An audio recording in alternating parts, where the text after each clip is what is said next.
একবার হযরতে মূসা আলাইহিস সালাম জিজ্ঞেস করলেন, আল্লাহ, এত মাখলুকের রিজিকের ফয়সালা আপনি কিভাবে করেন? আল্লাহ বললেন, ও মূসা, তোমার হাতে কি?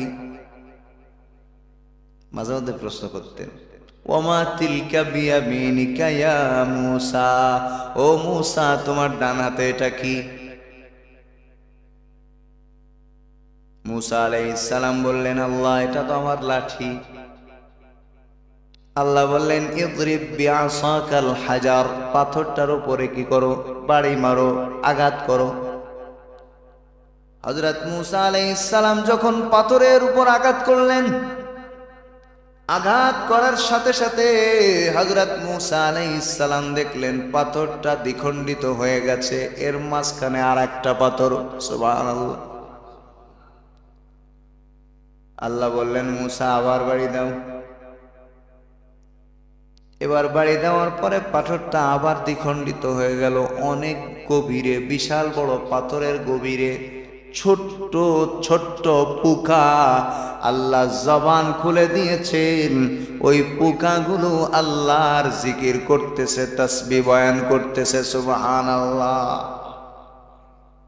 এবার আল্লাহ বললেন, ও মূসা, এই যে পাথরের নিচে পাথর, তার নিচে এই ছোট্ট প্রাণী, যেটাকে মানুষ কখনোই আঁচ করতে পারে না, দেখতে পায় না, মানুষ এই প্রাণীটার আওয়াজ শুনতে পায় না, আমি আল্লাহ রব্বুল আলামিন, আমি এমন রব, আমি আল্লাহ এই পাথরের গভীরে যেই ছোট্ট পোকাটা আমার তাসবিহ আদায় করছে, আমি আল্লাহ আমার এই ছোট্ট মাখলুকের তাসবিহ শুনে থাকি। দুনিয়ার কেউ তার খোঁজ না নিলেও আমি আল্লাহ আমার এই ছোট্ট মাখলুকের জন্য রিজিকের ফয়সালা করে থাকি। ওরে, মানুষ তো মানুষের ক্ষমতা অনুযায়ী চিন্তা করে, আর রব তো আর মানুষের ক্ষমতার চিন্তা তিনি করেন না। রব তো রবের মতো করে চিন্তা করেন। এই কারণে রবের চিন্তা চেতনা অনেক ঊর্ধ্বে, আমাদের চিন্তা চেতনা তার ধারে কাছেও যায় না, ঠিক কিনা? সুবহানাকা লা ইলমা লানা ইল্লা মা আল্লামতানা ইন্নাকা আনতাল আলিমুল হাকীম। রব্বি ইশরাহ লি সাদরি ওয়া ইয়াসসির লি আমরি ওয়াহলুল উকদাতাম মিন লিসানি ইয়াফকাহু কওলি। اللهم علمنا ما ينفعنا وانفعنا بما علمتنا وزدنا علما। সকলে মুহাব্বতের সাথে দুরূদে ইব্রাহিম পড়ি। আল্লাহুম্মা সাল্লি আলা মুহাম্মাদ ওয়া আলা আলি মুহাম্মাদ كما صليت على إبراهيم وعلى آل إبراهيم إنك حميد مجيد. اللهم بارك على محمد وعلى آل محمد كما باركت على إبراهيم وعلى آل إبراهيم إنك حميد مجيد. الحمد لله. 2 সপ্তাহ বন্ধ থাকার পর আল্লাহ রাব্বুল আলামিন আমাদেরকে আবারও পবিত্র কালামুল্লাহ শরীফের তাফসীরের সাথে সম্পৃক্ত হওয়ার তৌফিক দান করেছেন। সকলেই সেই মালিকের দরবারে শুকরিয়া আদায় করে বলি আলহামদুলিল্লাহ। কোরআনকে যারা মহব্বত করে, ভালোবাসে, তাদের জন্য কোরআনের সাথে যে কোনো দূরত্ব মেনে নিতে একটু কষ্টই হয়। গত 2 সপ্তাহ শুক্রবারে তো আমি এখানে ছিলাম। তাফসীর বন্ধ ছিল, কিন্তু আমি মসজিদেই ছিলাম। অনেক মুসল্লির আগ্রহ দেখে আমার কাছে খুব ভালো লাগতো। জানে যে তাফসীর বন্ধ, তারপরেও জিজ্ঞেস করতো, হুজুর তাফসীর হবে না?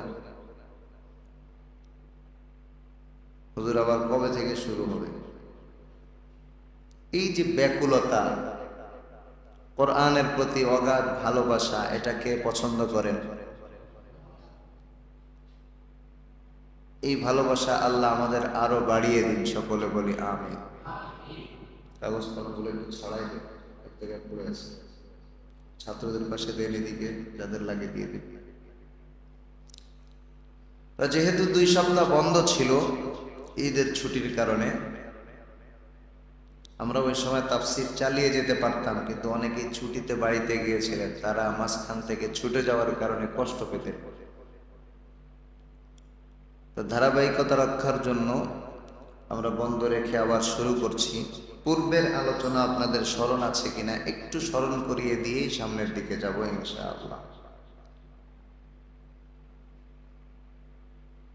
আল্লাহ তাআলা আমাদের সকলকে কবুল করুন, সকলে বলি আমিন। বিসমিল্লাহির রহমানির রহিমের তাফসীর চলছিল, স্মরণ আছে? বিসমিল্লাহর ফজিলত নিয়ে কিছু কথা বলেছিলাম।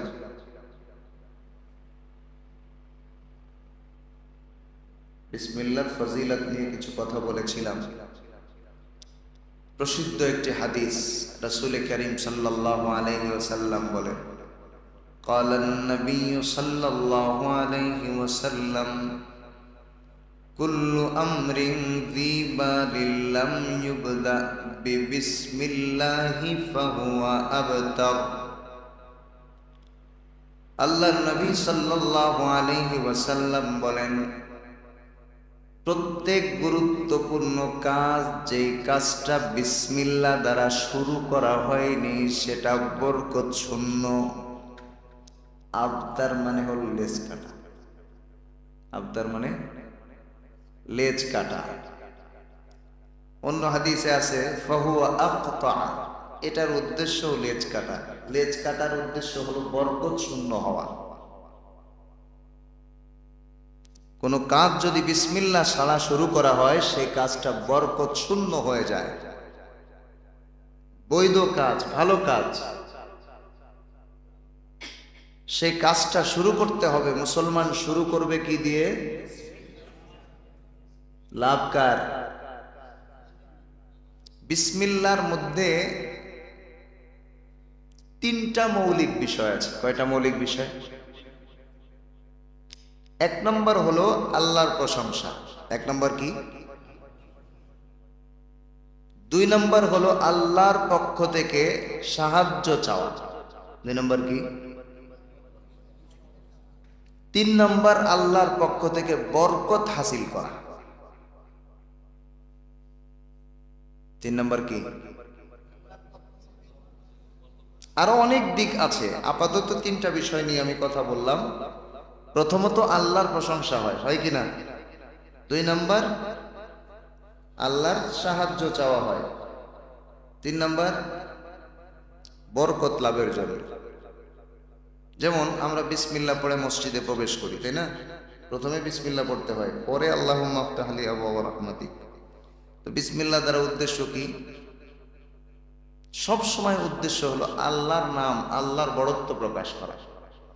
কারণ বিসমিল্লাহির রহমানির রহিমের মধ্যে আল্লাহ রাব্বুল আলামিনের 3টা নাম আছে। একটা জাতি নাম, 2টা সিফাতি নাম। জাতি নাম মানে মূল নাম। আল্লাহর মূল নাম হলো আল্লাহ। আল্লাহর মূল নাম কি? আর আর রহমান আর রহিম এগুলো হলো সিফাতি নাম বা আল আসমাউল হুসনা। আল্লাহর সুন্দর কিছু নাম আছে। এই নামের অন্যতম নাম হলো আর রহমান আর আর রহিম, যেটা বলতেও ভালো লাগে, শুনতেও ভালো লাগে। লাগে কিনা বলেন তো? আর রহমান এটা আল্লাহর নাম, এটা আমরা জানি না? এই নামটা বলতে মজা লাগে কিনা? আর রহিম এটাও আল্লাহর নাম, এটাও মজার নাম। কারণ এই দুইটার মধ্যেই আল্লাহর দয়া নিহিত আছে, বলেন সুবহানাল্লাহ। তো এখানে প্রাসঙ্গিক কিছু কথা আমাদের জানা দরকার। ফজিলতের ক্ষেত্রে তো আমরা বিসমিল্লাহ অবশ্যই বলবো। বিসমিল্লাহ না বললে অনেক ক্ষেত্রে আমাদের ক্ষতি হয়ে যায়, আমরা বুঝতে পারি না। একটা হাদিস আমি আপনাদের সামনে পড়েছি শুরুতে। قال النبي صلى الله عليه وسلم ستر ما بين أعين الشياطين وعورات بني آدم إذا دخل أحدهم الخلاء أن يقول بسم الله। আল্লাহর নবী বলেন, যখন বনি আদমের কোনো ব্যক্তি, কোনো ছেলে অথবা কোনো মেয়ে, বনি আদমের সন্তান বনি আদম, কেউ যখন তাদের প্রয়োজন পূরণ করার জন্য হাম্মাম, বাইতুল খালা বা ওয়াশরুম, বাথরুমে যায়,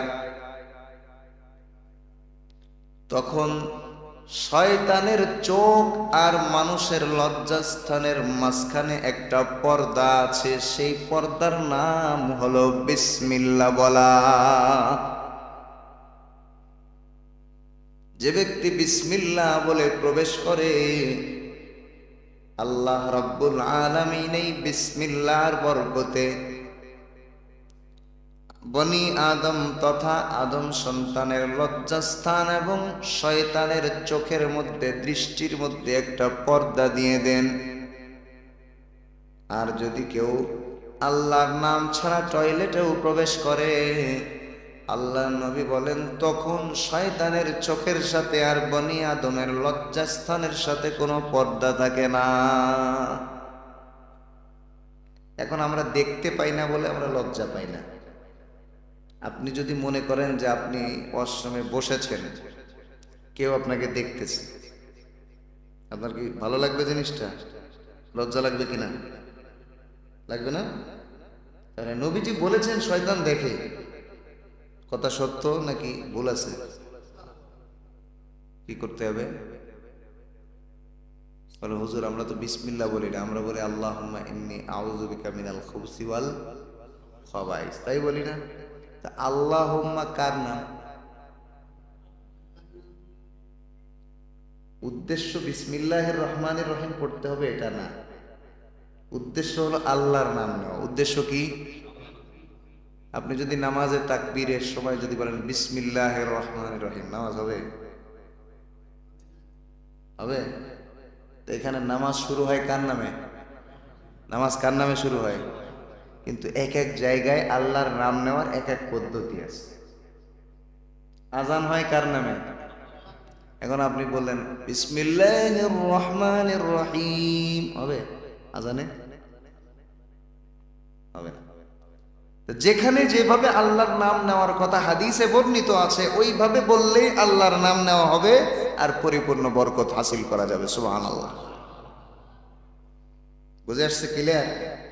অনেকের অনেক প্রশ্ন চলে আসছে এর মধ্যে, তাহলে এই দোয়া, এই দোয়া, ওই দোয়া, ওই দোয়া, সব জায়গাতে বিসমিল্লাহ নেই। এবার আসেন, এই নামের এত গুরুত্ব কেন?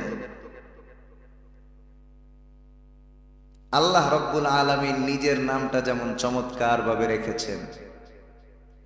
আল্লাহর কয়টা নাম আছে? কয়টা? আরো অনেক নাম আছে, কিন্তু এই 99টা প্রসিদ্ধ। মান আহসাহা দাখালাল জান্নাহ, যে ব্যক্তি এগুলো মুখস্থ রাখবে সে কি করবে? জান্নাতে প্রবেশ করবে। তো প্রধান তিনটা নাম, একটা হলো আল্লাহ, আর একটা হলো আর রহমান, আর একটা আর রাহিম। এখানে একটু মাসআলা জানা দরকার আমাদের। সেটা হলো, আমরা আল্লাহর নামের সাথে সম্পৃক্ত করে মানুষের নাম রাখি। প্রথমে নাম রাখা সম্পর্কে আমরা একটু হাদিস শুনি। قال النبي صلى الله عليه وسلم إذا ولد لأحدكم ولد হযরত আবু দারদা রাদিয়াল্লাহু আনহু থেকে হাদিসটা বর্ণিত। আল্লাহর নবী বলেন, যখন তোমাদের কারো সন্তান জন্মগ্রহণ করবে, ইযা উলিদা লিআহাদিকুম ওয়ালাদুন, যখন তোমাদের কারো সন্তান জন্মগ্রহণ করবে, ফালইউহসিন ইসমাহু, সর্বপ্রথম উচিত হলো সন্তানকে, ওই সন্তানের জন্য একটা সুন্দর নাম রাখা। একটা কি রাখা? কারণ কি? আরেকটা শব্দ আছে ওয়াআদ্দিবহু, এবং তাকে আদব শিখাবে। 2 নম্বরে একটা হাদিসের মধ্যে আসছে, ক্বালা রাসূলুল্লাহ সাল্লাল্লাহু আলাইহি ওয়াসাল্লাম, ইন্নাকুম তুদআউনা ইয়াওমাল কিয়ামাতি বিআসমাইকুম। আল্লাহর নবী সাল্লাল্লাহু আলাইহি ওয়াসাল্লাম বলেন, কিয়ামতের ময়দানে তোমাদেরকে তোমাদের নাম ধরে ডাকা হবে। বলেন সুবহানাল্লাহ। কি ধরে ডাকা হবে? নাম ধরে ডাকা হবে। ওয়া আসমাই আবাইকুম, আর তোমাদের বাবাদের নাম ধরেও ডাকা হবে। যেহেতু আরবি ভাষা চলবে, এজন্য বাবার নাম ছেলের নাম একসাথে আরব দেশে প্রচলন আছে, ওভাবেই ডাকা হবে। প্রথম কার নাম আসে? না, প্রথম ব্যক্তির নাম, তারপরে তার বাবার নাম। যেমন ছেলের নাম আব্দুল্লাহ, বাবার নাম আব্দুর রহমান। তো আরবিতে কি হয়? আব্দুল্লাহ ইবনু আব্দুর রহমান। আব্দুল্লাহ ইবনু, এই ইবন শব্দ বাড়ানো হয়। আল্লাহ নবী বলেন, বাবার নাম ধরেও ডাকা হবে, তোমাদের নাম ধরেও ডাকা হবে। এবার নবীজি বলেন, ফাআহসিনু আসমাআকুম, সুতরাং তোমরা তোমাদের নামগুলো সুন্দর করে রাখো। সুবহানাল্লাহ। সুন্দর নাম হলো লালটু, বল্টু, সেন্টু, মিন্টু, টালটু, বাল্টু সহ আরো অনেক সুন্দর সুন্দর নাম আছে, আছে না?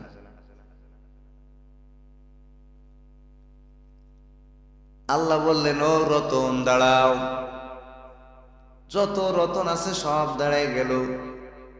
দাঁড়ানোর পরে কিছু শ্রী রতন আর কিছু মোহাম্মদ রতন। আল্লাহ যদি রাগ করে বলেন সব রতন বাম দিকে চলে যাও, তাহলে কি অবস্থা হবে? বোঝেননি? রতন হিন্দুদের নাম, মুসলমানের নামও আছে কিনা? এবার আল্লাহ যদি রাগ করে বলেন সব বাম দিকে যাও, বাম দিক বোঝেন তো কোথায়? তাহলে বিপদ হবে না সুবিধা হবে? এমন নাম আমরা কেন রাখবো যেই নাম আল্লাহ পছন্দ করবেন না? আল্লাহর নাম সাথে সম্পৃক্ত করে নাম রাখা সর্বোত্তম। যেমন হাদিস শরীফের মধ্যে রাসূল করিম সাল্লাল্লাহু আলাইহি ওয়াসাল্লাম বলেন, মুসলিম শরীফের হাদিস, আহাব্বুল আসমাই ইলাল্লাহি আব্দুল্লাহি ওয়া আব্দুর রহমান। আল্লাহর কাছে সবথেকে প্রিয় নাম হলো আব্দুল্লাহ আর আব্দুর রহমান। সুবহানাল্লাহ। অনেকেই বলে, আরে এটা তো পুরাতন নাম। ও বন্ধু, আল্লাহর কাছে যে নামটা প্রিয় হয়ে যায়, এই নাম আল্লাহ যদি ভালোবাসার কারণে এই নামের মানুষগুলাকে ভালোবাসেন, তাহলে অসুবিধা আছে?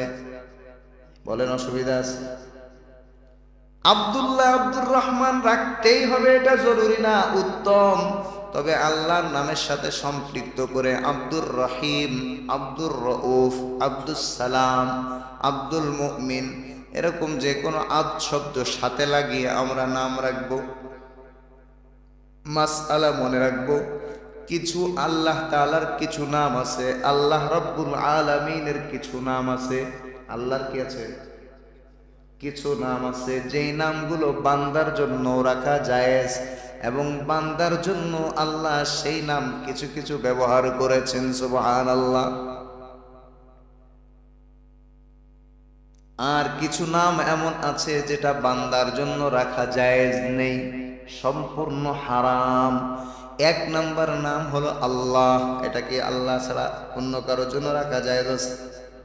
বলেন, জায়েজ আছে? আল্লাহ শব্দের মূল ছিল ইলাহ কারো কারো মতে।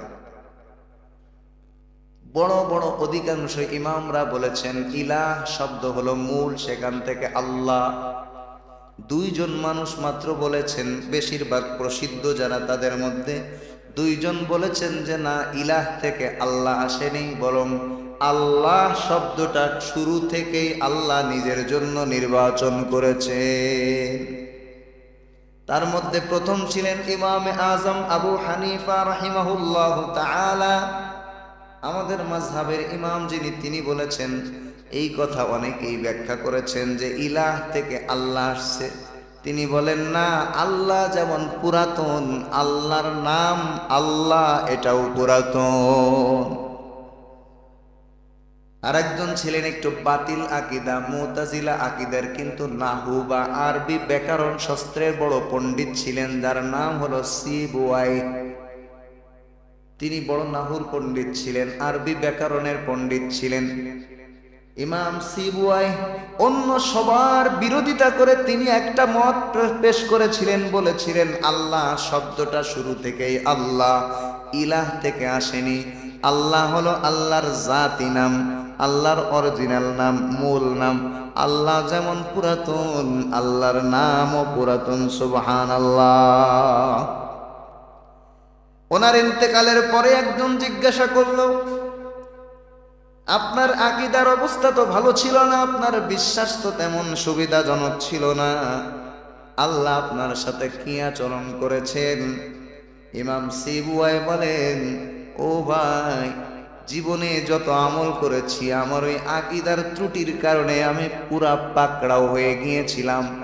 আল্লাহ আমাকে একটা কারণে মাফ করে দিয়েছেন, সেটা হলো আমার একটা কঠিন রায় ছিল, আমার একটা কঠিন ফয়সালা ছিল।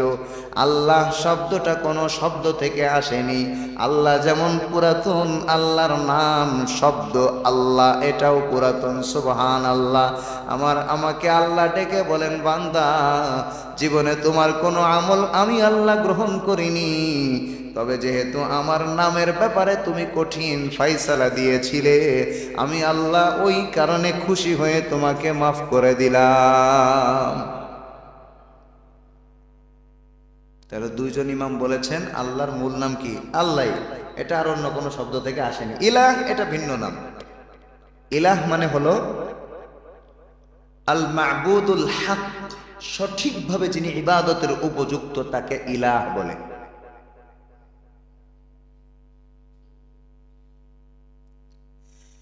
সর্বমোট 8টা নাম এমন আছে, আরো মতানক্য আছে, তবে প্রসিদ্ধ মত হলো 8টা নাম আছে, যে 8টা নামের সঙ্গে আদ শব্দ ব্যবহার করতে হবে।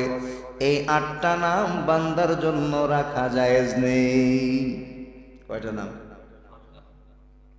আরো কিছু কম বেশি আছে, আরো মতামত আছে, আমি 8টার নাম বলতেছি, বাকি অন্যান্য মতামত সেটা অগ্রহণযোগ্য এমন না। 1 নাম্বার শব্দ কি? এটা আল্লাহ, আব্দুল্লাহ ছাড়া শুধু আল্লাহ রাখা জায়েজ নেই। 2 নাম্বার হলো রব। 2 নাম্বার কি? আলহামদুলিল্লাহি রাব্বিল আলামিন। রব আছে না? আল্লাহর নাম আছে কিনা? আল্লাহর আরেকটা নাম, এটা কি? রব। এই শুধুমাত্র রব, এটা কোনো বান্দার জন্য রাখা জায়েজ নেই। রাখতে চাইলে আব্দুর রব রাখতে হবে, রবের বান্দা, রবের গোলাম। কি রাখতে হবে? আব্দুর রব। ডাকার সময় কি ডাকতে হবে? ওই রব। কেউ কেউ রাব্বি নাম রাখে, সম্পূর্ণ হারাম। এই নাম ধরে ডাকাও জায়েজ নেই। রাব্বি মানে আমার রব। রাব্বি মানে আমার রব কে? দেখতে 3.5 হাত কেন? বুঝেননি? মানুষ কখনো রাব্বি হতে পারে না। যদি কেউ নাম রেখে থাকে সেই নাম অবশ্যই পরিবর্তন করবেন। তাহলে 2 নাম্বার মানুষের নাম রাখা জায়েজ হবে না আল্লাহর নামের সাথে মিলিয়ে, সেটা হলো রব, কি নাম? 3 নাম্বার হলো আর রহমান। রহমান নাম রাখা যাবে না। কি রাখা যাবে না? কি রাখতে হবে? আব্দুর রহমান। শুধু রহমান বলে ডাকা জায়েজ নেই। রহমান শব্দের অর্থ হলো ব্যাপক দয়ালু, অতি দয়ালু। অতি দয়ালু কোনো মানুষ হতে পারে? অতি দয়ালু কোনো মানুষ হওয়া সম্ভব? 3 নাম্বার কি? আর রহমান। 4 নাম্বার হলো আল খালিক। খালিক নাম রাখা যাবে না, লাগলে আব্দুল খালিক রাখতে হবে। খালিক মানে সৃষ্টিকর্তা। খালিক মানে কি? সৃষ্টিকর্তা। বুঝতে পেরেছেন? কয় নাম্বার বললাম? 4 নাম্বার। 5 নাম্বার হলো আল কাদির। কাদির নাম রাখা যাবে না, আব্দুল কাদির রাখতে হবে, মানে সক্ষম, যিনি সব কাজ করতে সক্ষম। বুঝে আসছে? কয়টা হলো? 6 নাম্বার হলো আল জব্বার, মহাপরাক্রমশালী। 7 নাম্বার। 6 নাম্বার। কয় নাম্বার বললাম? 6। 7 নাম্বার হলো আল মুতাকাব্বির। কি নাম? অহংকারী। অহংকার করা কার জন্য শোভা পায়? কার জন্য? 8 নাম্বার হলো আর রাজ্জাক, রিজিক দাতা। কোন মানুষ রিজিক দিতে পারে? এই 8টা নাম। কেউ কেউ আরো 2-1টা নাম বাড়িয়েছেন, বলেছেন আল কুদ্দুস। কুদ্দুস নাম রাখা জায়েজ নেই, রাখতে হবে আব্দুল। বাকি এই 8-9টা, এটার ব্যাপারে আমরা সতর্ক থাকবো। অন্যান্য নাম যেগুলো আছে আল্লাহর নাম, মানুষের নাম রাখা জায়েজ আছে। যেমন আজিজ, আব্দুল আজিজ। আব্দুল আজিজ বলাও জায়েজ আছে, আজিজ বলাও কি আছে? জায়েজ আছে। রউফ, রউফ আল্লাহর নাম, রউফ বলাও জায়েজ আছে। আব্দুর রউফ বলাও কি আছে? বুঝেননি? রহিম, আব্দুর রহিমও রাখা জায়েজ আছে, রহিম রাখাও কি আছে? জায়েজ আছে। বুঝেননি? প্রমাণ দলিল লাগবে তো। সূরা তাওবার শেষ আয়াতের আগের আয়াত, লাকাদ জাআকুম রাসূলুম মিন আনফুসিকুম, তোমাদের নিকট রসূল এসেছে তোমাদের মধ্য থেকে, তোমাদের বংশ থেকেই। আজিজুন আলাইহি মা আনিতুম, আজিজ তিনি বড় ভালোবাসেন, স্নেহ করেন। তোমাদের মধ্যে যারা তার বিরোধিতা করবা তাদের জন্য তিনি কি করেন? দয়া করেন তাদের উপরেও, তিনি তাদেরকেও ভালোবাসেন, মহব্বত করেন। হারিসুন আলাইকুম বিল মুমিনিন, মুমিনদের প্রতি তিনি অনেক আগ্রহী। রউফুর রহিম, তিনি রউফ, অনেক হৃদয় বিগলিত, তার নরম হৃদয়ের অধিকারী। এরপরে আবার রাহিম, তিনি দয়ালু। এই সব গুণ আল্লাহ নবীজির জন্য ব্যবহার করেছিলেন। নবী বান্দা না রব? বান্দা কিনা? তাহলে কিছু নাম ব্যবহার করা কি আছে? জায়েজ আছে। আসসালাম, সালাম, আব্দুস সালাম, দুইটাই ব্যবহার করা জায়েজ আছে। তো সাবধান থাকতে হবে। যে 8টার কথা বললাম বিশেষভাবে, এই 8টা নাম রাখতে গেলে আমাদের আব্দ শব্দের সাথে রাখতে হবে, এবং এটা ডাকার সময়ও খেয়াল করে ডাকতে হবে। স্মরণ থাকবে ইনশাআল্লাহ। তাহলে উত্তম নাম হলো আব্দুল্লাহ আর আব্দুর রহমান। মুসলমানের নামের এত গুরুত্ব কেন, বা আল্লাহর নামের সাথে সম্পৃক্ত করে রাখতে হবে কেন? আরব দেশে প্রচলন ছিল, তারা নাম রাখতো আব্দুল উজ্জা, আব্দুল মানাত, আব্দুল্লাত, আব্দুল হবল। এই সমস্ত মূর্তির নামে, দেবদেবীর নামে তারা নাম রাখতো আব্দুল উজ্জা। আবার তারা সূর্যের পূজা যারা করত নাম রাখতো আব্দুল শামস। চন্দ্রের পূজা যারা করত তারা নাম রাখতো আব্দুল কমার। যারা তারকারাজির পূজা করত তারা নাম রাখতো আব্দুল নুজুম বা আব্দুল নাজম, তারকারাজির গুলাম। এইভাবে তারা বিভিন্ন দেবদেবী এবং বড় বড় জিনিসের সাথে সম্পর্ক করে নাম রাখার চেষ্টা করত। আল্লাহর নবী সাল্লাল্লাহু আলাইহি ওয়াসাল্লাম তাদের এই প্রচলনকে একেবারে নিঃশেষ করে দিয়ে ঘোষণা করলেন, এইভাবে চলবে না। একমাত্র মানুষ আল্লাহর বান্দা, সুতরাং আল্লাহর বান্দা হিসাবে আল্লাহর নামের সাথে আব্দ শব্দ ব্যবহার করতে হবে। অন্য কারোর নামের সঙ্গে আব্দ শব্দ ব্যবহার করার কোনো সুযোগ নেই। তাহলে এখন কি আর আব্দুল শামস কেউ থাকতে পারবে? কোন মুসলমান আব্দুল কামার থাকতে পারবে? পারবে? একমাত্র বান্দা কার? আমরা একমাত্র আল্লাহর বান্দা। আরে আল্লাহর বান্দা হিসেবে আমরা কি ঠকে গেছি না জিতে আছি? আরে আমাদের রব তো এমন রব না যেই রবের নাকের ডগায় বিড়াল পায়খানা করে দিলেও রব কথা বলতে পারে না, যেই রবের কানের ছিদ্রর মধ্যে কুকুর পেশাব করে দিলেও রব নড়াচড়া করতে পারে না, যেই রবের সামনে থেকে খাবার নিয়ে গেলেও, চুরি করে খাবার নিয়ে গেলেও রবের কিছু বলার নেই। আমাদের রব কি এমন দুর্বল রব? এমন দুর্বল? আমাদের রব তো তিনি যিনি সারা দুনিয়ার মানুষ দেখতে না পেলেও আল্লাহ আমাদের রব তিনি দেখতে পান। সারা দুনিয়ার মানুষ শুনতে না পারলেও আমাদের রব সেটা শুনতে পান, ঠিক কিনা? একবার হযরতে মূসা আলাইহিস সালাম জিজ্ঞেস করলেন, আল্লাহ এত মাখলুকের রিজিকের ফয়সালা আপনি কিভাবে করেন?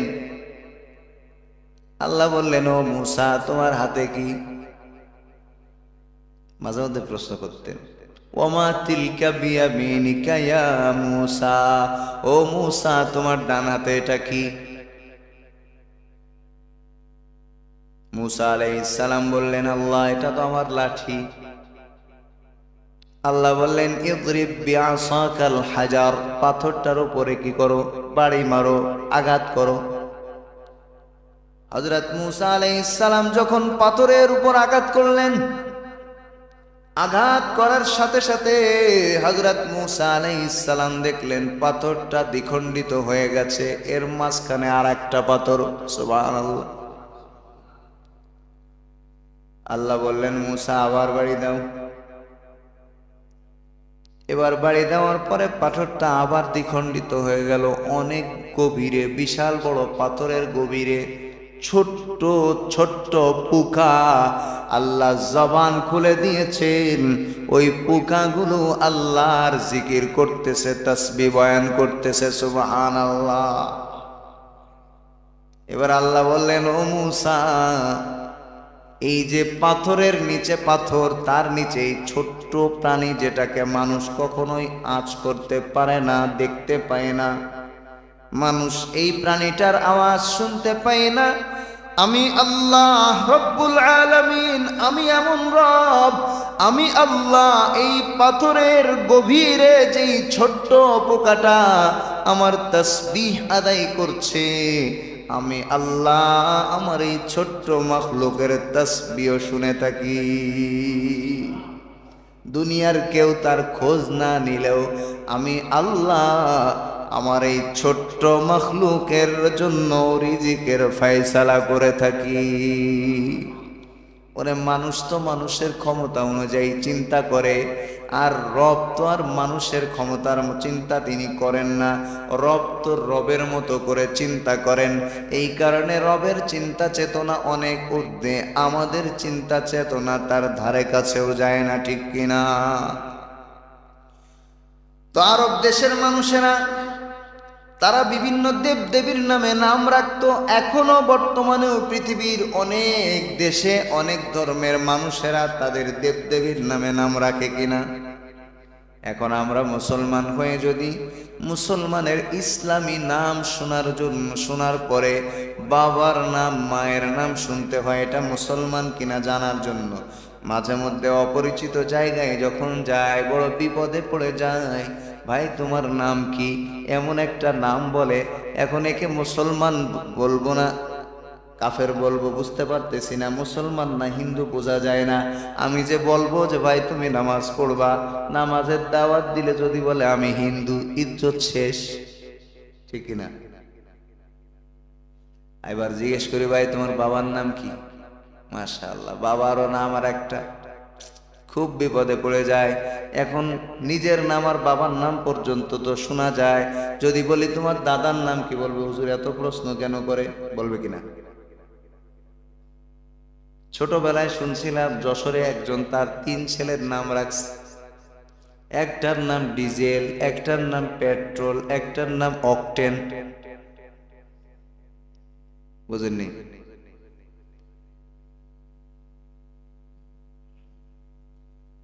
আপনারা তেলের গাড়ির অ্যাক্সিডেন্ট দেখছেন? দাহ্য পদার্থ যে সমস্ত গাড়িতে বহন করে, এগুলো এই গাড়িগুলো যখন অ্যাক্সিডেন্ট করে দেখছেন? আমার দাদাবাড়ি এলাকাতে একবার মাহফিল চলতেছিল, তো মাহফিলে আমার নাম ছিল শেষ দিন, এজন্য আমি শেষ দিনে গিয়েছিলাম। এর আগের দিন দ্বিতীয় দিনে আমার আব্বুর এক ছাত্র, আমাদেরই পরিচিত চাচা হয় নাকি ভাই হয় তো মনে নেই, উনি রাত্রেবেলায় যাচ্ছে, ঢাকা আসতেছে, তখন পদ্মা সেতু হয়নি, অনেক আগে। এই মকসুদপুর আছে না, ভাঙ্গার পরে এই মকসুদপুর এসে হানিফ পরিবহনে উনি ছিলেন, একটা তেলের গাড়ির সাথে অ্যাক্সিডেন্ট করলো। গাড়িটা অ্যাক্সিডেন্ট করার পরে হানিফ পরিবহন পুরা পুড়ে গেছে ওই তেলের গাড়ির কারণে। ওই সময় তাৎক্ষণিকভাবে মনে হয় 16 জন মারা গেছে, এবং যিনি আমাদের গ্রামের মানে 3.5 হাত মানুষ 2 হাতের মতো হয়ে গেছে, পুড়ে একেবারে ছোট হয়ে গেছে। তো ওই দিন মাহফিলের মাঝখানে লাশ চলে আসলো, আসার পরে গোসল দেওয়ানো হলো, এবং জানাজার সময় যেহেতু হয়ে গেছে, পুরো লাশটা বেশি সময় রাখা যায় না, আমরা মাহফিল কিছু সময় বন্ধ রেখে জানাজা পড়ে তারপরে আবার মাহফিল শেষ দিন চালিয়ে গেছে। আল্লাহু আকবার, ওনার বাবা নিজে গোসল করাইছে, খুব বুজুর্গ মানুষ, অনেক সুন্দর তেলাওয়াত, সাধারণ মানুষ, খুব বেশি বড় আলেম না, সুন্দর তেলাওয়াত, এখনো বেঁচে আছেন। বাবা নিজে দেখলাম কাফনের কাপড় সেলাই করতেছে, যেহেতু পোড়া লাশ, সন্তান তো পড়ে গেছে, কাফনের কাপড় সেলাই করে আটকানোর জন্য উনি নিজে কাজ করতেছে। গেলাম, দেখা করলাম, সালাম বিনিময়, সব মানে স্বাভাবিক। ভিতর তো আল্লাহ জানেন, তাই না? তো উনি ধৈর্য ধরছেন কার জন্য? তো যেটা বলতেছিলাম, দাহ্য পদার্থ যে সমস্ত গাড়িতে থাকে, এই সমস্ত গাড়ির সাথে দুর্ঘটনা ঘটলে ভয়াবহ আকার ধারণ করে, আগুন ধরে যায়। এখন আল্লাহ তাআলা যদি ডাক দেয় ডিজেল পেট্রোল অকটেন একসাথে, ওরা দৌড় শুরু করলো, আর একটার সাথে একটা ধাক্কা খেয়ে কি হয়ে গেল? আগুন ধরে গেল। হতে পারে কিনা? মানে রুচি, এটা রুচি। আপনি আপনার সন্তানের নাম এমন কেন রাখবেন যে নামটা শ্রুতিকটু, যেটা শুনতে ভালো শোনা যায় না? হাদিসে তো আমি আপনাদেরকে শোনালাম, আল্লাহ তাআলা কিয়ামতের ময়দানে ডাকবেন প্রত্যেকের নাম ধরে, এবং নামটা যদি অসুন্দর হয় তাহলে কেমন হবে বলেন তো সবার সামনে? যাদের নাম খারাপ আছে, আইডি কার্ডে যা থাকে থাক, আইডি কার্ড কিয়ামতের ময়দানে দেখা হবে না। নিজের নাম পরিবর্তন করবেন। কি করবেন? বলবেন হুজুর আইডি কার্ডে আছে, আইডি কার্ডের নাম সব জায়গায় যেখানে আইডি কার্ড প্রয়োজন সেখানে ব্যবহার করবেন, কিন্তু ডাকার জন্য যেই নাম ধরে মানুষ দুনিয়াতে ডাকে, কিয়ামতের ময়দানে ওই নাম ধরেই ডাকা হবে। এজন্য নাম কি করব আমরা? সবাই সহজ খুঁজে, হুজুর একটা নাম দেন, ইসলামিক নাম, ভালো একটা নাম নেওয়ার পরে বলে হুজুর তাহলে এর সাথে 2 অক্ষরের একটা একটু জুড়াই দেন। কেন ভাই কি সমস্যা? কয় না, একটু যাতে ডাকতে সহজ হয়। তো যারা একটু মহাব্বতের মানুষ তাদের একটু ধমক দিয়ে বলি, আপনার এত সহজের দরকার কি, পুরা নাম ধরে ডাকবে। আবার তো মাশাআল্লাহ কেউ কেউ এমন নাম রাখে, নাম কোনটা আর উপনাম কোনটা, গ্রামের নাম কোনটা বোঝা যায় না, 5টা 6টা নাম একসাথে করে রাখে। বুঝেননি, কোনটা নাম, কোনটা বাপের নাম আর কোনটা গ্রামের নাম, এটা বোঝা যায় না, পুরা নাম কিন্তু একসাথে একজনেরই নাম। আবার এই যে 5টা নাম, এর কোনোটাই ডাক নাম না, ডাক নাম আরেকটা। আগের নাম, ছোটবেলায় যে নামগুলো আমরা শুনতাম কত চমৎকার নাম ছিল, প্রত্যেকটা নাম শুনলে বোঝা যেত এই চাচা মুসলমান। কিন্তু এখনকার ভাই যারা আছে, এই ভাইদের নাম শুনলে বোঝা মুশকিল হয়ে যায় ভাই মুসলমান না অন্য ধর্মের। নাম পরিবর্তন করব যারা মুসলমান, কারণ এই নাম কিয়ামতের ময়দানে হয়তো আমাকে উদ্ধার করবে, আল্লাহর কাছে মুক্তি দিবে, আর না হয় এই নামের কারণে আমি বিপদে পড়ে যেতে পারি। অনেকেই পুরাতন নাম বলে পছন্দ করে না। ও বন্ধু, পুরাতন নাম কি আল্লাহর সাথে যুক্ত নাম যদি হয়, সেই নামের বরকত তো ভিন্ন। এটা পুরাতন হলেই কি আর না হলেই কি। অথবা নবীদের নাম, যে সমস্ত নবীদের নাম রয়েছে এই নবীদের নাম রাখবো, অথবা সাহাবায়ে কেরামের নাম রাখবো। এইভাবে সুন্দর সুন্দর নাম আমরা রাখবো, কারণ আল্লাহর নবী পরিষ্কার বলেছেন, ইন্নাকুম তুদআউনা ইয়াওমাল কিয়ামাতি বিআসমাইকুম ওয়া আসমাই আবাইকুম। কিয়ামতের ময়দানে তোমাদের এবং তোমাদের বাবাদের নাম ধরে ধরে ডাকা হবে। সুতরাং আহসিনু ফাআহসিনু ইসমাকুম, তোমরা তোমাদের নামগুলো সুন্দর করো। ফাআহসিনু আসমাআকুম, তোমাদের নামগুলো তোমরা সুন্দরভাবে রাখো। এবার আসুন বিসমিল্লাহির রহমানির রহিমের মধ্যে প্রথম নামটা হলো আল্লাহর নাম, এটা হলো ইসমে আজম। কেউ কেউ বলেছেন, কোন মুফাসসির বলেছেন, পুরা বিসমিল্লাহির রহমানির রহিম যদি একসাথে ইসমে আজম হিসেবে পড়া হয় এবং কয়েকবার পড়ে দোয়া করলে আল্লাহ সরাসরি কবুল করেন। বিসমিল্লাহির রহমানির রহিম 19 বার পড়ে যদি কেউ কোনো খাবারের মধ্যে ফু দিয়ে খায় অথবা পানির মধ্যে ফু দিয়ে পান করে, আল্লাহ রাব্বুল আলামিন এই বিসমিল্লাহর বরকতে শিফা দান করেন। বিসমিল্লাহির রহমানির রহিম, এটার মধ্যে দ্বিতীয় নাম হলো আর রহমান। আর রহমান মানে অতিশয় দয়ালু, অত্যন্ত দয়ালু যিনি।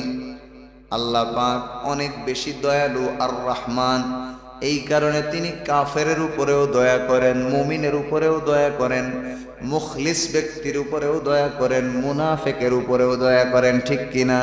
কিন্তু কিয়ামতের ময়দানে আল্লাহ শুধুমাত্র তার নাম আর রহিম, এই রহিম নামের বিশেষ দয়া আল্লাহ শুধু মুমিনদের জন্য দেখাবেন, কোন কাফেরের উপরে আল্লাহ সেদিন দয়া দেখাবেন না। আর রহমান যু রহমাতিন ওয়াসিআহ, বিশাল প্রশস্ত দয়ার মালিক যিনি। এই দয়া সম্পর্কে একটা হাদিস আছে, রাসূল করিম সাল্লাল্লাহু আলাইহি ওয়াসাল্লাম বলেন, আর রাহিমুনা ইয়ারহামুহুমুর রহমান। আর রাহিমুন, যারা দয়ালু, ইয়ারহামুহুমুর রহমান, তাদের উপরে রহমান যিনি তিনি দয়া করেন। ইরহামু মান ফিল আরদি ইয়ারহামকুম মান ফিস সামা। আল্লাহর নবী বলেন, তোমরা জমিনে যারা আছে তাদের উপরে দয়া করো, আসমানে যিনি আছেন তিনি তোমাদের উপরে দয়া করবেন। সুবহানাল্লাহ। যারা দয়াশীল তাদের উপরে আল্লাহ দয়া করেন। আল্লাহর নবী আগে সুসংবাদ দিয়ে নিচ্ছেন, খবর দিয়ে নিচ্ছেন, যারা দয়ালু, দয়াশীল, দয়াময় রহমান তাদের উপরে দয়া করেন।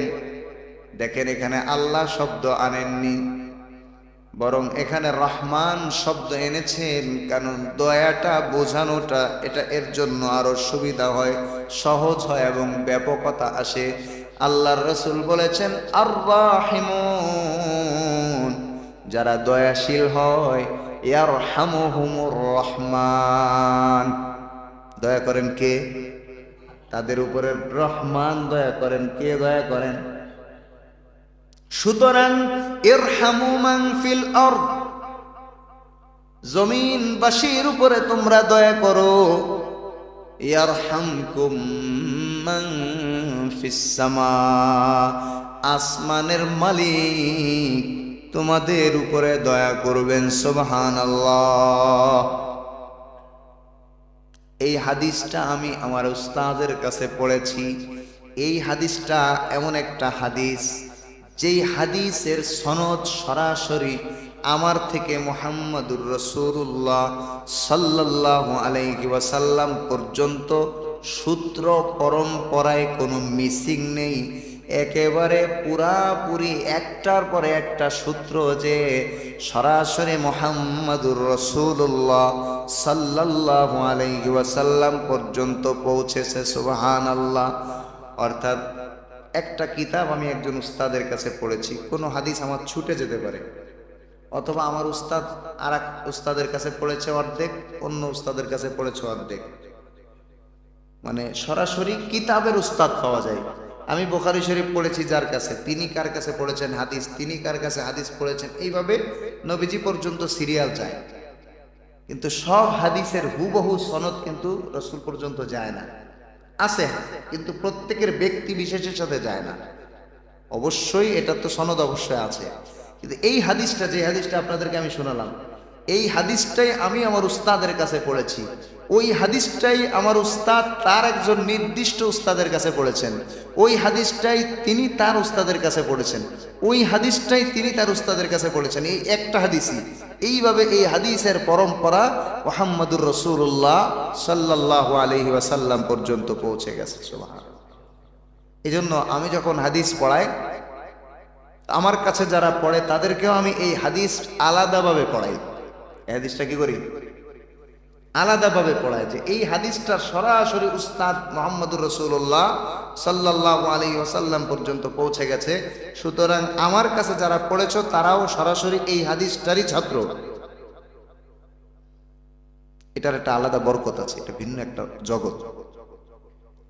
তো রাসূল বলছেন ইরহামু মান ফিল আরদি ইয়ারহামকুম মান ফিস সামা, তোমরা জমিনবাসীর উপরে দয়া করো, আসমানওয়ালা তোমাদের উপরে দয়া করবেন। সুবহানাল্লাহ। এখন এই যে বিসমিল্লাহির রহমানির রহিমের তাফসীর শুনছি আমরা, কিন্তু আর রহমান আল্লাহ তাআলার এই ব্যাপক দয়ার যে নাম আছে, এই দয়ার গুণটা আমাদের মধ্যে আসা দরকার কিনা বলেন? নাকি শুধু শুনবই শেষ? আমাদের জন্য করণীয় হলো, আমি একজন ইমাম, আমার মুক্তাদি, আমার মুসল্লিদের সাথে আমার কি আচরণ করা উচিত, তাদের জন্য কোনটা করলে তাদের উপরে দয়া হবে, এটা আমার চিন্তা করতে হবে। মুসল্লিদের চিন্তা করতে হবে ইমামের সাথে কেমন সম্পর্ক হলে দয়ার সম্পর্ক হবে। অফিসের বস তার অধীনস্থদের প্রতি খেয়াল রাখবেন, আমি আমার অধীনস্থদের সাথে কেমন আচরণ করলে তাদের উপরে দয়া করা হবে। আবার অধীনস্থ কর্মচারী যারা, তারা চিন্তা করবে আমরা কি আচরণ করলে আমাদের মালিকের সাথে বা আমার ম্যানেজারের সাথে বা আমার বসের সাথে দয়া করা হবে। দোকানের মালিক কর্মচারীদের বিষয়ে খেয়াল করবেন, কর্মচারীরা দোকানের মালিকের বিষয়ে খেয়াল করবেন। স্বামীর চিন্তা করতে হবে, স্ত্রীকে আমি মোহর দিয়ে কিনে নিয়ে এসেছি এমন নয়, স্ত্রী হলো আমার জীবন সঙ্গিনী, তার সঙ্গে কেমন আচরণ করতে হবে দেখতে হবে।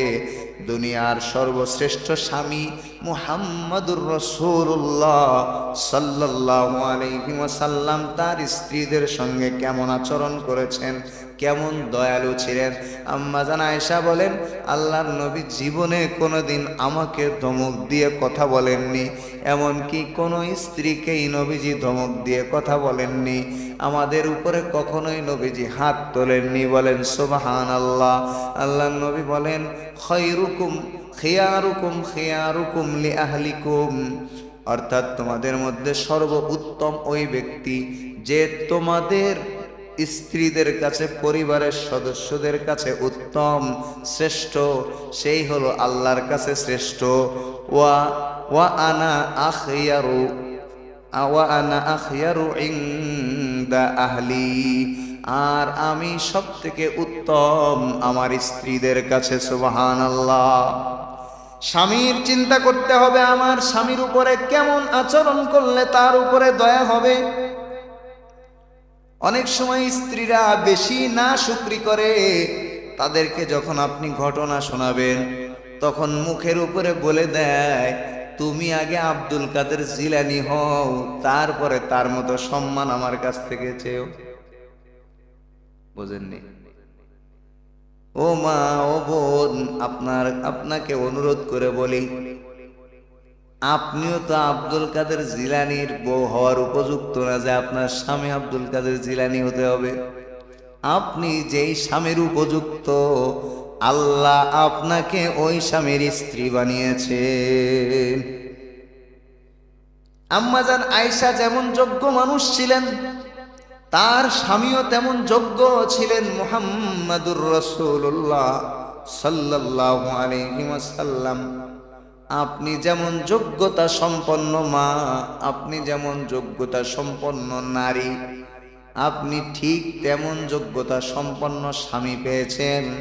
সুতরাং আপনার স্বামীর সঙ্গে ভালো আচরণ করাও আপনার কর্তব্য।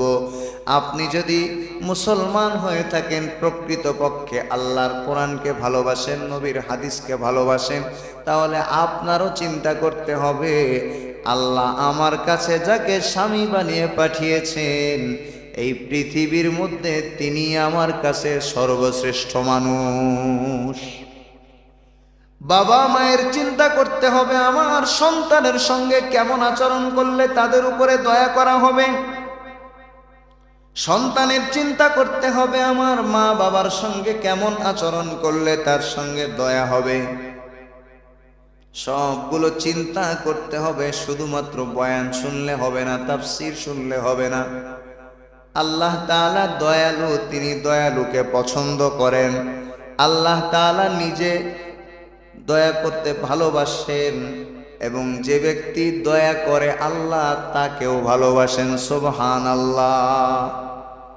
বরং আল্লাহর নবী বলেন, ক্বালা রাসূলুল্লাহ সাল্লাল্লাহু আলাইহি ওয়াসাল্লাম, লাইসা মিন্না মান লাম ইয়ারহাম সাগীরানা।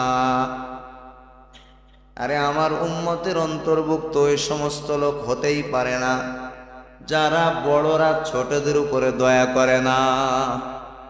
একটা বাচ্চা মসজিদে এসে দুষ্টুমি করছে বা মসজিদের সামনে দুষ্টুমি করছে, আপনি এমন ধমক মারলেন, কুকুরের মতো দৌড়াতে থাকলো।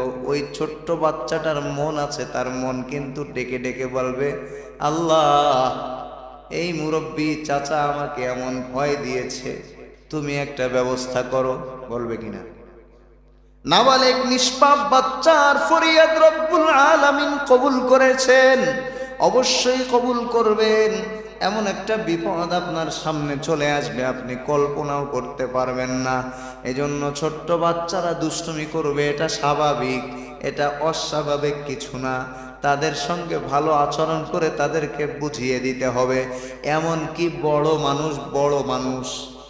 মানুষ স্বাভাবিক মানুষ এসে মসজিদে নববীতে পেশাব করতে বসেছে। কি করতেছে? পেশাব করতে বসেছে। সাহাবায়ে কেরাম তো হাতা গুছিয়ে ফেলেছে, একসানে যাচ্ছে।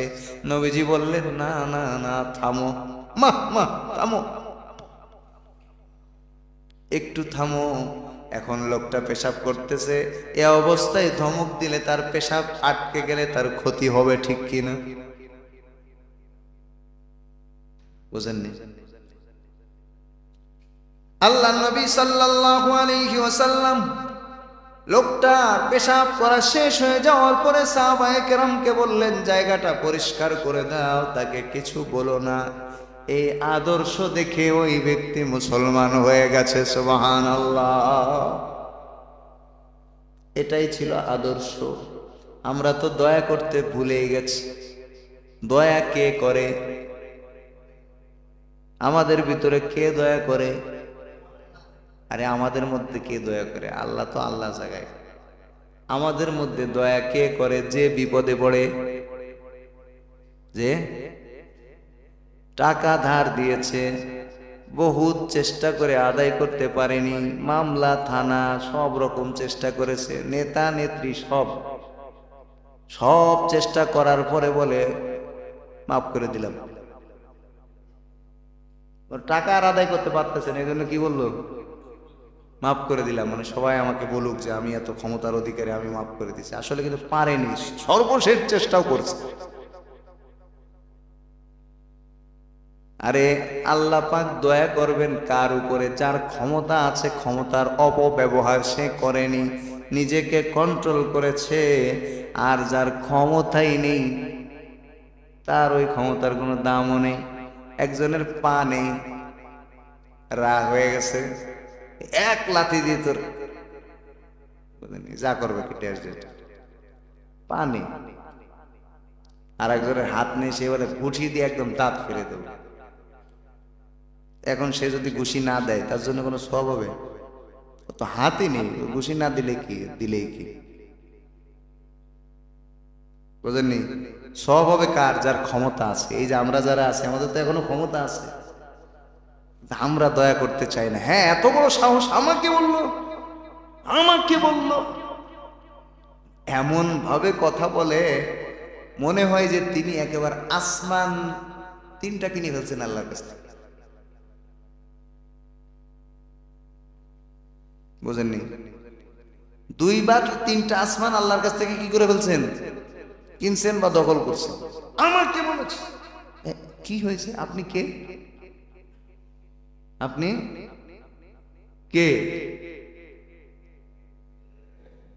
কি আপনার কি আছে বলেন? মানে হাব ভাব, এই যে অহংকার, এগুলো কি? দয়ার পরিবর্তে মানুষের সাথে অনেক কঠোরতা করে। এই কঠোরতার মূল কারণ হলো অহংকার।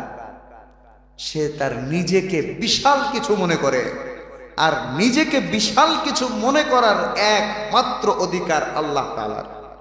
আর কারণে আছে? আর কারণ?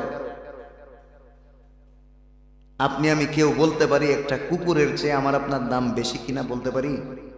হ্যাঁ, আমরা সর্বশ্রেষ্ঠ মাখলুক, অবশ্যই, কোনো সন্দেহ নেই। কিন্তু সেটা যদি রব্বুল আলামিন আমাদেরকে কবুল করে জান্নাত দেন, তাহলে আমরা সর্বশ্রেষ্ঠ। আর আল্লাহ যদি আমাদেরকে জাহান্নাম দেন, রাস্তার কুকুরের চেয়ে আমরা নিকৃষ্ট।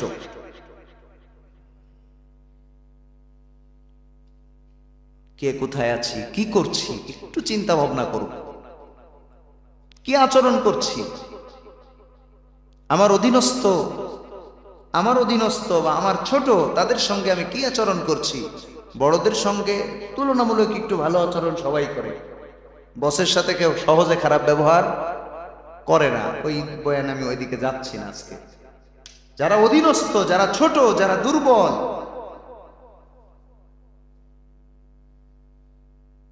আরেকটা জিনিস আমি দেখেছি, এখানে এখনো দেখিনি, এখনো তেমন বসতি হয়নি ভালো, তাই অন্য অন্য এলাকায় দেখেছি। মসজিদে দুষ্টামি করেছে। এটা কে রে? অমুক আছে। ও ভাতিজা, ঠিক আছে ঠিক আছে, বসো। এটা কে? এই ভাড়া থাকে। এই বেয়াদব, তোর মা বাপ কিছু শিখায়নি? কি বুঝলেন? আগেরটা ছিল ভাতিজা, বহ। দুষ্টমি কিন্তু ওটা আরো বেশি করছে। আর পরেরটা ওই যে ভাড়াটিয়া, একেবারে ধমক দিয়ে মসজিদ থেকে বের করে দিয়েছে। এক মসজিদে একটা বাচ্চা পেশাব করেছে, এটা নিয়ে হুলস্থুল করতে চেয়েছিল কিছু লোক, এক ধমক দিয়ে থামাই দিয়েছে সবাইকে, কোনো আওয়াজ হবে না।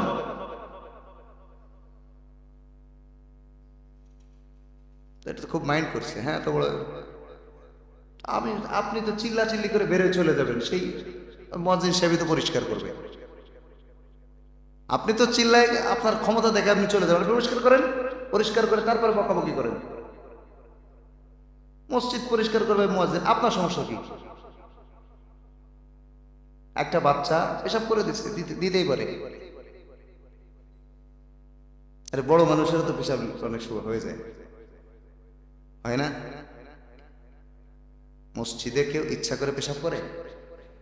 বাচ্চা মানুষ, হ্যাঁ এত ছোট বাচ্চা আনা উচিত না, যে বাচ্চাটা পেশাব কন্ট্রোল করতে বোঝে না, এত ছোট বাচ্চা মসজিদে আনা উচিত না, এটা একটা মাসআলা। কিন্তু অনেক সময় একটু হচ্ছে এক সাইজ বড় বাচ্চাদেরকে আনলেও দুর্ঘটনা ঘটে যায়, হয় কি না? এখন এই বাচ্চাটাকে আপনি মেরে ফেলবেন? এই বাচ্চাটাকে আপনি পেশাব করার পরেও তাকে বলবেন, বাবা তোমার যা হয়েছে হয়েছে, অসুবিধা নেই, তুমি বাইরে যাও, বাসায় যেয়ে কাপড় পাল্টাও, বাস পরিষ্কার পরিচ্ছন্ন করে নিলে এই বাচ্চাটা শিখলো কি, ইনারে মসজিদ তো ভালো জায়গা, এখানে মানুষ বকাবকি করে না, আমি কত বড় অপরাধ করছি। আর যদি এই বাচ্চাটা ধমক খেয়ে বের হয়ে যায়, মনে করবে মসজিদে মানুষ কি জন্য যায়, খারাপ লোক বসবাস করে, বলবে না? অনেক সময় আমি দেখেছি অনেককেই বাড়াবাড়ি করে ফেলে, ছোট বাচ্চারা দুষ্টুমি করে। দুষ্টুমি আরব দেশে দুষ্টুমি দেখছেন কি? আরব দেশে একেবারে পুরা মিছিল দেয়, না ইমাম সাহেব কিছু বলে না মুসল্লিরা কিছু বলে, বাস যার যার মতো নামাজ পড়তেছে। নামাজে ব্যাঘাত ঘটে কেন? আপনার এমন নামাজ পড়েন কেন? আপনার নামাজ ঠিক করে নাকি? আপনার মন ঠিক করেন, বাচ্চা বাচ্চার কাজ করবে। আল্লাহ নবী সাল্লাল্লাহু আলাইহি ওয়াসাল্লামের কাছে বাচ্চারা আসতো, নবীজি এত দয়া করতেন, হাসান হুসাইন যতক্ষণ পর্যন্ত মাথার উপরে বসে থাকতো, ঘাড়ের উপরে, ততক্ষণ নবীজি সিজদা থেকে মাথা উঠাতেন না। সুবহানাল্লাহ। আদর্শ কোথায় গেছে? এটা হাদিস পড়া আর শোনা পর্যন্ত আমাদের আদর্শ থাকতে হবে না? বিশেষভাবে এটা আমরা খেয়াল রাখবো, মসজিদে যেন কোনো বাচ্চার উপরে জুলুম না হয়। মসজিদে মুরব্বীরা কেউ দুষ্টুমি করবে? মুরব্বীরা 2-3 জন দায়িত্ব নেন, তাহলে আর বাচ্চারা দুষ্টুমি করবে না।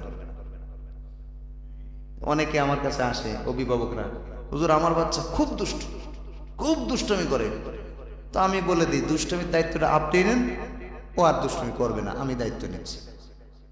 হুজুর এটা কি হয় নাকি? হয় না? তাহলে বলতেছেন কেন? বাচ্চার কাজ দুষ্টুমি করা, এটা বাচ্চা করবে, এটা সৃষ্টিগতভাবে আল্লাহ তার মধ্যে এই যোগ্যতা দিয়ে দিয়েছে। ভালো জিনিসকে নষ্ট করা এটা বাচ্চাদের কাজ। হ্যাঁ, এই বাচ্চাটাকে আদব দিয়ে, ভালোবাসা দিয়ে, সুন্দরভাবে দিন শিখিয়ে তাকে পরিপূর্ণ একজন মানুষ হিসাবে তাকে গড়ে তোলা, এটা আপনি বাবা হিসেবে, আপনি মুরব্বী হিসেবে, অভিভাবক হিসেবে আপনার দায়িত্ব। যেমন যে হাদিসটা আমি আপনাদেরকে শুনিয়েছি, নবীজি সাল্লাল্লাহু আলাইহি ওয়াসাল্লাম বলেন, ইযা উলিদা লি আহাদিকুম ওয়ালাদুন, যখন তোমাদের কারো সন্তান হয়, ফালইউহসিন ইসমাহু সুম্মা আদিবহু, প্রথমে তাকে একটা সুন্দর নাম দাও, সুন্দর নাম সিলেক্ট করো, রাখো, এরপরে তাকে আদব শিখাও। কি করো? আদব শিখাও। অন্য হাদিসে ব্যাখ্যা এসেছে, আদিবহু মাকারিমাল আখলাক ওয়া আল্লিমহু মাকারিমাল আখলাক, নবীজির উত্তম আদর্শ তাকে শিখাও। সুবহানাল্লাহ। আল্লাহ রাব্বুল আলামিন আমাদের সকলকে তৌফিক দান করুন। বিসমিল্লাহির রহমানির রহিমের বাকি কিছু সংক্ষিপ্ত আলোচনা আগামী সপ্তাহে শেষ করে ইনশাআল্লাহ সূরাতুল ফাতিহা শুরু হবে। আল্লাহ তাআলা আমাদেরকে সঠিকভাবে তাফসীর করা এবং শোনার তৌফিক দান করুন। আমলযোগ্য